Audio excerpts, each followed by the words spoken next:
Assalamualaikum warahmatullahi wabarakatuh. Salam sejahtera untuk kita semua. Alhamdulillahirabbil alamin, bersyukur kita kepada Allah Subhanahu wa taala yang telah memberi kita kesehatan dan kesempatan sehingga kita dapat melakukan perkuliahan pada hari ini. Terima kasih banyak saya ucapkan kepada Ibu Apoteker Mira Febrina Master of Science selaku dosen pengampu dalam mata kuliah Anatomi Fisiologi Manusia 2. Baiklah, perkenalkan nama saya Wekis Raya Amnan dengan nomor induk mahasiswa 2001136 selaku moderator dari kelompok 2. Dan perkenalkan juga anggota dari kelompok 2. Yang pertama ada Anissa Siregar, Dela Yunitasari, Elmi Fadila, Ilham Syabandi, Nadia Ayu Sasmita, Revi Iriani, dan Sinta Liana Ruska. Pada kesempatan kali ini, kami dari kelompok 2 ingin mempresentasikan materi tentang sistem urinari. Baiklah, langsung saja materi pertama akan disampaikan oleh presentator pertama. Kepada presentator pertama, saya persilakan. Baiklah, di sini saya akan menjelaskan tentang sistem urinari.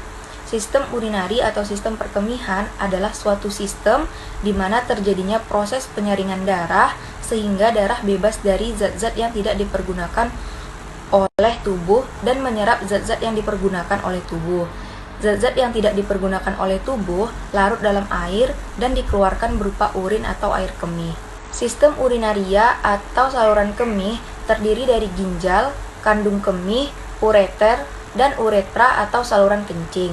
Anatomi dan fisiologi sistem urinari. Yang pertama yaitu ginjal. Ginjal terletak pada bagian belakang cavum abdominalis, di belakang peritoneum, pada kedua sisi vertebrata lumbalis, melekat pada dinding belakang abdomen. Selanjutnya pada bentuk. Bentuk ginjal seperti biji kacang. Jumlahnya ada 2 buah, yaitu di bagian kiri dan di bagian kanan. Ginjal kiri lebih besar daripada ginjal kanan, dan pada umumnya ginjal pada laki-laki lebih panjang daripada ginjal pada wanita. Selanjutnya struktur ginjal.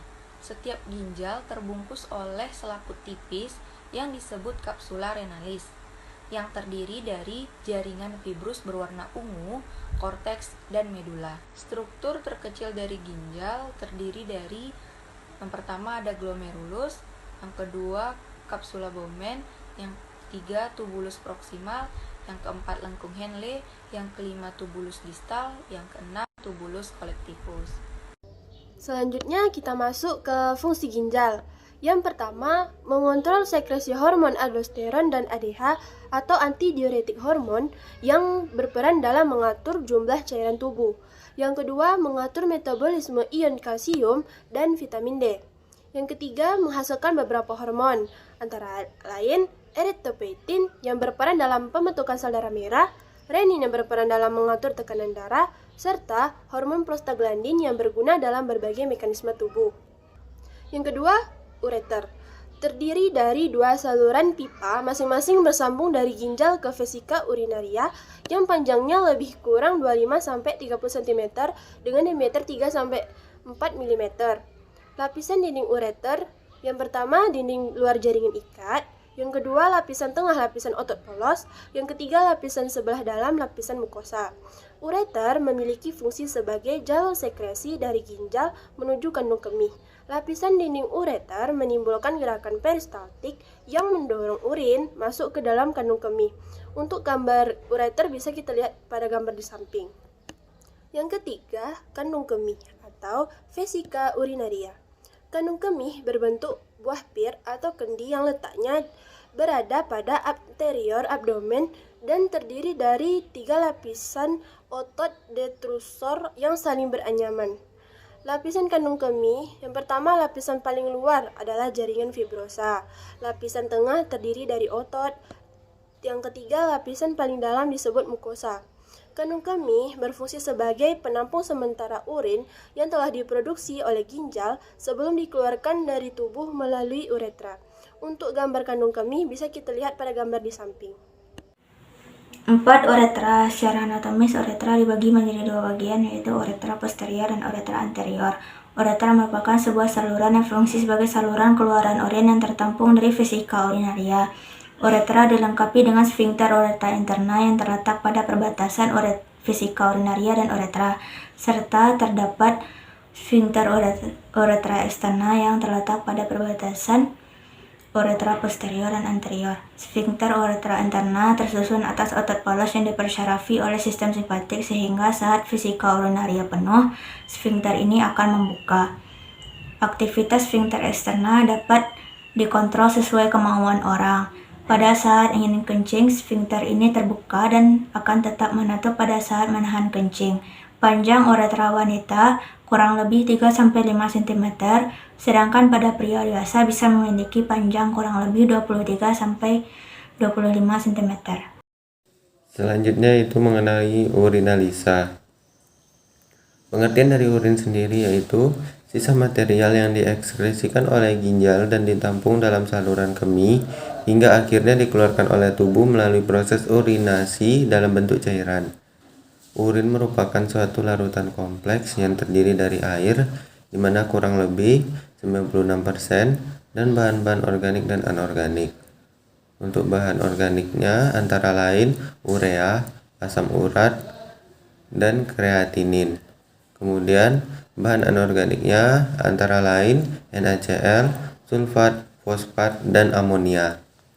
Selanjutnya itu fungsi urin. Fungsi utama dari urin yaitu untuk membuang zat sisa seperti racun atau obat-obatan dari dalam tubuh. Ekskresi urin diperlukan untuk membuang molekul-molekul sisa dalam darah yang disaring oleh ginjal dan untuk menjaga homeostatis cairan tubuh. Selanjutnya itu pembentukan urin. Urin diproduksi oleh ginjal sebagai upaya pembersihan darah dari substansi yang membahayakan bagi tubuh. Darah dibersihkan oleh jutaan nefron yang terdapat pada ginjal untuk menyaring produk-produk limbah, racun, kelebihan air, dan menghilangkan limbah nitrogen dalam bentuk terkonsentrasi tidak beracun. Proses pembentukan urin. Yang pertama itu filtrasi atau penyaringan. Darah masuk glomerulus melalui arterial afferent ke dalam kapiler glomerulus. Nah, dinding kapiler glomerulus ini sangat permeabel terhadap air dan bahan dengan berat molekul rendah atau berat molekul kurang dari 70.000 yang terdapat dalam plasma. Kemudian disaring melalui dinding kapiler dan membran yang menempel erat pada kapsul Bowman's. Lalu masuk ke dalam ruang Bowman's. Nah, dari sini ultrafiltrat glomerulus atau urin primer masuk ke dalam tubulus proksimal. Dalam ultrafiltrat masih terdapat zat-zat terlarut yang berguna bagi tubuh seperti glukosa, asam amino, klorida, sulfat, bikarbonat, dan garam-garam lain. Filtrat ini kemudian diteruskan ke tubulus. Selanjutnya yaitu penyerapan atau reabsorpsi. Zat-zat dalam ultrafiltrat yang berguna bagi tubuh akan direabsorpsi di tubulus contortus proximal seperti glukosa, air, asam amino. Sebagian atau seluruhnya direabsorpsi di tubulus contortus proximal. Filtrat tubulus atau urin sekunder akan memasuki lobe of Henle. Di sini urin mengalami pemekatan dengan mereabsorpsi natrium. Urin sekunder akan memasuki tubulus distalis. Pada tubulus distalis terjadi penyerapan elektrolit dan air. Yang terakhir yaitu ekskresi atau pengeluaran. Setelah melalui tubulus contortus distalis, praktis tidak ada penyerapan lagi terhadap bahan-bahan yang terdapat di dalam urin sekunder. Urin yang sudah melewati tubulus contortus collectivus merupakan urin yang sesungguhnya. Urin ini kemudian masuk ke buli-buli untuk selanjutnya dikeluarkan melalui uretra. Selanjutnya yaitu komposisi urin. Komposisi urin terdiri atas urea dan bahan kimia organik dan anorganik yang terlarut dalam air. Urea terdiri atas 95% air dan 5% zat terlarut. Meskipun konsentrasi zat terlarut tersebut dapat sangat beragam. Zat organik terdiri atas keratin dan asam urat. Zat anorganik terdiri dari klorida, natrium, dan kalium. Urin dapat mengandung elemen bentukan, misalnya seperti sel, silinder, kristal, mukus, dan bakteri. Peningkatan jumlah elemen bentukan tersebut seringkali menandakan adanya penyakit. Selanjutnya itu ciri-ciri urin normal. Rata-rata jumlah urin normal yaitu 1-2 liter per hari. Namun jumlah yang dikeluarkan berbeda setiap kali sesuai dengan jumlah cairan yang masuk dalam tubuh. Warna urin yang normal adalah bening oranye, pucat, tanpa endapan, berbau tajam, memiliki reaksi sedikit asam dengan pH rata-rata 6, dan berat jenis berkisar antara 1010 sampai 1025. Baiklah, masuk kepada macam-macam sampel urin. Yang pertama, ada urin sewaktu. Urin sewaktu adalah urin yang dikeluarkan pada saat waktu yang tidak ditentukan dengan khusus. Yang kedua, ada urin pagi. Urin pagi adalah urin yang dikeluarkan pada pagi hari setelah bangun tidur. Yang ketiga, ada urin postprandial. Urin ini berguna untuk pemeriksaan glukosuria. Urin ini dikeluarkan pertama kali setelah 1,5 sampai 3 jam setelah makan. Yang keempat ada urin 24 jam. Urin 24 jam adalah urin yang ditampung selama 24 jam. Sampel urin ini akan diberi pengawet agar tidak terjadi perubahan selama penampungan. Baiklah, masuk kepada gangguan atau kelainan sistem urinari. Yang pertama ada nefritis. Nefritis adalah penyakit yang ditandai dengan peradangan ginjal. Nefritis disebabkan oleh infeksi bakteri Streptococcus pada nefron yang menyerang saluran kemih. Gejalanya ditandai dengan peradangan ginjal yang dimulai di glomerulus menyebar ke jaringan sekitarnya. Yang kedua ada albuminaria. Albuminaria adalah suatu kondisi di mana urin mengandung sejumlah protein dalam jumlah yang banyak. Bocornya protein ke dalam urin biasanya disebabkan oleh rusaknya pembuluh darah kecil atau glomeruli pada ginjal, sehingga tidak dapat menyaring darah dengan baik. Yang ketiga ada diabetes insipidus. Diabetes insipidus adalah gangguan garam dan metabolisme air ditandai dengan haus teramat sangat dan buang air kecil yang teramat sering. Diabetes insipidus terjadi ketika tubuh tidak dapat mengatur bagaimana menangani cairan. Kondisi ini disebabkan oleh kelainan hormon dan tidak berhubungan dengan diabetes. Yang keempat ada diabetes mellitus. Diabetes mellitus adalah sebagai suatu penyakit atau gangguan metabolisme kronis dengan multi-etiologi yang ditandai dengan tingginya kadar gula darah. Tanda-tanda orang yang terkena diabetes mellitus yaitu kadar kandungan glukosa pada urinnya melebihi normal dan juga kekurangan pada hormon insulin. Penyakit selanjutnya yaitu ada penyakit hematuria. Nah, hematuria ini merupakan penyakit dengan nama lain kencing berdarah. Nah, penyebab seseorang bisa mengalami hematuria ini karena yang pertama bisa jadi karena ada peradangan pada ginjal, bisa jadi karena pasien mengalami batu ginjal atau ada kanker pada ginjal. Nah, gejala pada orang hematuria ini ditandai dengan adanya darah saat membuang air kecil. Penyakit selanjutnya yaitu adalah penyakit nefrotiliasis. Nah, nefrotiliasis ini merupakan penyakit dengan nama lain batu ginjal.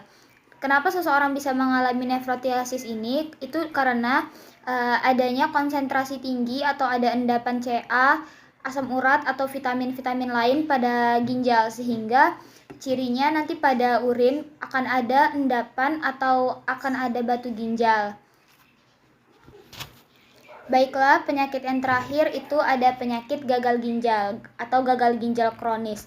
Jadi, seperti yang kita tahu, ginjal itu berfungsi untuk memfiltrasi zat-zat yang tidak digunakan lagi, terlebih dalam darah. Nah, ketika seseorang mengalami gagal ginjal, fungsi dari ginjal itu sendiri tidak terjalankan, sehingga pada orang gagal ginjal ini harus selalu melakukan cuci darah atau bahkan bisa harus cangkok ginjal.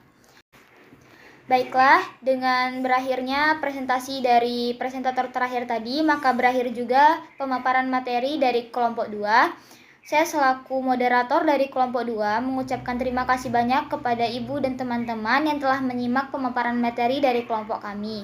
Dan mohon maaf apabila ada salah kata atau salah penyampaian materi dari kelompok kami. Sekian presentasi dari kami, lebih dan kurangnya saya mohon maaf, saya tutup. Assalamualaikum warahmatullahi wabarakatuh.